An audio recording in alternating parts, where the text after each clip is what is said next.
Dennis-Kenji Kipker is now joining us from Bremen, Germany. He is a professor of IT security law at the HSBC University of Applied Sciences.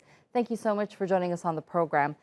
Now, the government is saying that it's protecting children from being addicted to online gaming, whereas others have viewed it as the government cracking down on digital spaces for data and for controlling the way people communicate to the outside world. What are your thoughts?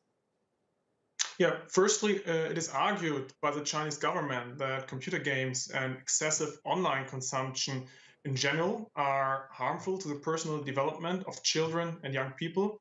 And with regard to this example, Fortnite, this comes from an US game developer, and it's an extremely successful game with over 300 million players. And this, of course, fuels the Chinese government fear of losing control in the digital space. And recently, the State Press Office of the People's Republic of China justifies the action on video games with the reason that adolescents are the future of the motherland, it was stated, and protecting the physical and mental health of minors was seen as a fundamental interest of the masses and serves also, as it is said, to promote young people in the era of national renewal. And this is why China's president, Xi Jinping, sees public health as a measure to further enhance China's global political standing. And according to government estimates, 1 in 10 Chinese minors was addicted to online in 2018.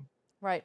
I want to talk a bit about security concerns here. Does the online gaming industry raise security concerns? And if so, in what ways can this space be a security threat to the government there?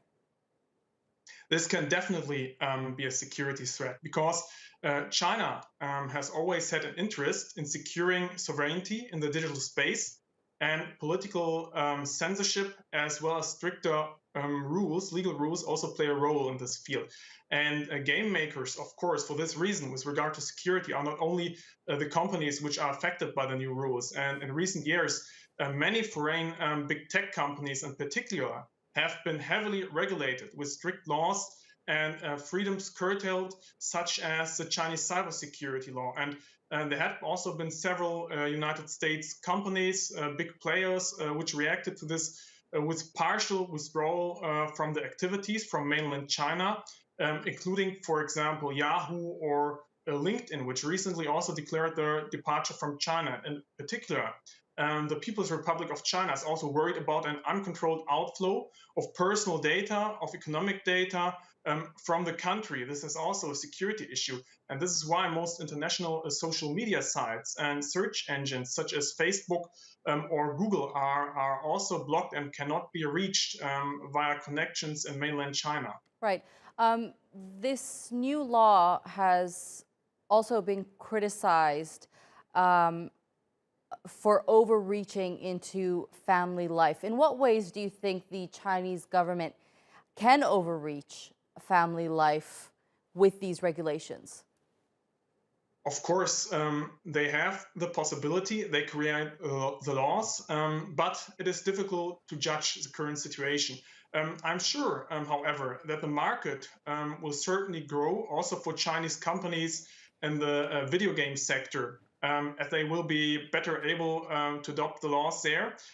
In China, in my opinion, it will not be very easy to stop the trend towards more digital leisure activities also in the families among the population from a political perspective.